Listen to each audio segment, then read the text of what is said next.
Hello everyone, good afternoon. Hope you all are good. तो हम लोग कल कर रहे थे रिएजेंट में, जिसमें मैंने आप लोगों को बता दिया था सोडियम बोरोहाइड्राइड और एक हमने किया था डाइवल। तो ध्यान रखिएगा, रिएजेंट पे क्वेश्चन आते हैं और ये जो आपका एग्ज़ाम होने वाला है नीट का, इसमें आपको एक रिएजेंट तो मिल ही जाएगा पॉसिबली। ठीक है ना। सेकंड थिंग ये है कि ये आईआईटी जेई के लिए और नीट के लिए बहुत ही इंपॉर्टेंट है रिएजेंट, और रिएजेंट पर बेस्ड क्वेश्चंस आ रहे हैं आजकल। तो चलिए, सबसे इंपॉर्टेंट क्वेश्चन जो कि हमारे पास रिएजेंट है वो है लिथियम एल्यूमिनियम हाइड्राइड। इसको हम लोग एक बार देखते हैं कि किस तरीके से ये ऑर्गेनिक केमिस्ट्री में काम में लाया जाता है और कहाँ पर इसका यूज़ है। तो फर्स्ट ऑफ ऑल, ये जो लिथियम एल्युमिनियम हाइड्राइड है, ध्यान रखिएगा इसकी स्ट्रक्चर इस तरीके से होती है और इसमें एक हाइड्राइड हम बोलते हैं। ठीक है ना। अब इसके बेसिस पे देखेंगे तो लिथियम एल्युमिनियम हाइड्राइड क्या है हमारे पास, रिड्यूसिंग एजेंट है। एक न्यूक्लियोफाइल की तरह भी काम करता है, ध्यान रखना। ये दो काम करता है, एक तो एज ए न्यूक्लियोफाइल जो कि स्ट्रॉन्ग न्यूक्लियोफाइल माना जाता है, और second one is reducing agent. ठीक है ना। ये जनरली जो रिड्यूस करता है डिफरेंट फंक्शनल ग्रुप को किस में कन्वर्ट कर देता है, बेसिकली एल्कोहल में कन्वर्ट कर देता है। डिफरेंट फंक्शनल ग्रुप को ये एल्कोहल में कन्वर्ट करने का काम करता है। जैसे कौन से फंक्शनल ग्रुप हो सकते हैं हमारे पास, फॉर एग्जाम्पल मान लीजिए एल्डिहाइड आया हुआ है, तो एल्डिहाइड को रिड्यूस करेगा एल्कोहल में, लाइक दिस। अब अगर हम बात करें कीटोन की, तो देख रहे हो आप लोग ये प्राइमरी 1 डिग्री एल्कोहल बना है, जबकि कीटोन के केस में हमारे पास क्या होगा, 2 डिग्री एल्कोहल बनता है लिथियम एल्युमिनियम हाइड्राइड के केस में। ये 2 डिग्री एल्कोहल है, ये हमारे पास 1 डिग्री एल्कोहल है, और ये हमारे पास 2 डिग्री एल्कोहल है। अगर हम बात करें इसकी, तो ये एनसीईआरटी में, सीबीएसई में दे रखा है। जब आप प्रिपरेशन मेथड करते हो एल्कोहल की, तो उसमें कार्बोक्सिलिक एसिड में दे रखा है। लेकिन इसमें होता क्या है, ये थोड़ा सा एक्सपेंसिव होता है, जिसकी वजह से हम इसको इनडायरेक्ट वे में बनाते हैं, डायरेक्ट वे में नहीं बनाते हैं, क्योंकि जो लिथियम एल्युमिनियम हाइड्राइड है वो एक्सपेंसिव रिएजेंट होता है, जिसकी वजह से हम इसको इनडायरेक्ट वे में बनाते हैं।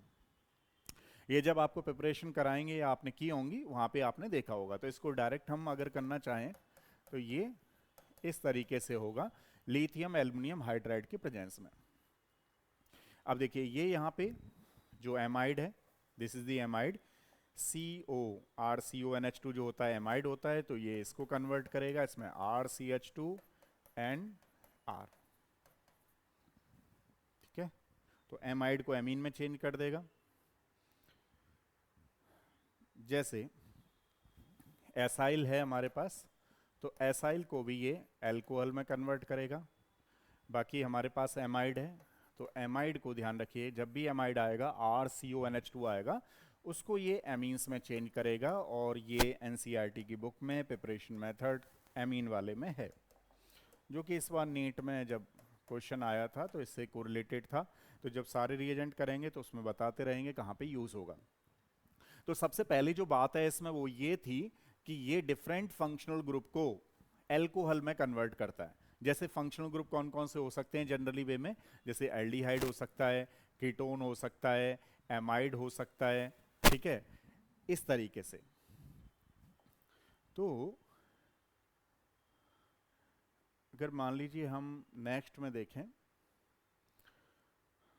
तो यहां पे इट डज नॉट, ये generally C triple bond C और C डबल बॉन्ड C को रिड्यूस नहीं कर पाता है, यानी कि एल्काइन और एल्किन को रिड्यूस नहीं कर पाता है।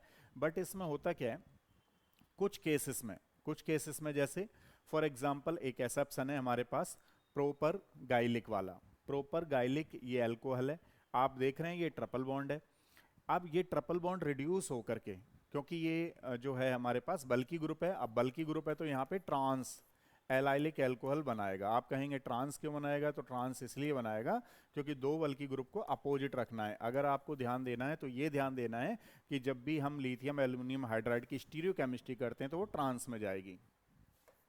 तो यहाँ पर ये जो बना कार्बन डबल बॉन्ड कार्बन से, जो नेक्स्ट वाला कार्बन होता है उसको आप एलाइलिक पोजीशन बोलते हो, तो this is called the allylic alcohol. ठीक है, अब जो इसके बारे में समझना वो ये है कि it does not reduce the aliphatic. Aliphatic means जानते ही हो आप लोग, ये वाले एलिफेटिक हैं। अब ये एलिफेटिक वाले डबल बॉन्ड ट्रिपल बॉन्ड को रिड्यूस नहीं करेगा, बट अगर रिंग में आया हुआ है, एरोमेटिक कोई रिंग है, उसमें टेम्परेचर डिपेंडेंस फैक्टर होता है ये। अब क्या होता है, अनसैचुरेटेड कार्बोनाइल कंपाउंड है ना, तो जो ये हमारे पास एलिफेटिक है इसको तो कर देगा बट इसको नहीं करेगा। अब आप देख रहे हैं टेम्परेचर हम प्लस लें माइनस लें उससे कोई फर्क नहीं पड़ रहा है, यहाँ पर डबल बॉन्ड रिड्यूस नहीं हो रहा है, एज इट इज है। तो जो हमारे पास कार्बोनाइल ग्रुप है केवल वही रिड्यूस हो रहा है, टेम्परेचर हम यूज कर रहे हैं लेकिन टेम्परेचर का उतना इफेक्ट नहीं इसमें लगता हुआ नजर आ रहा है, मतलब लगता नहीं है।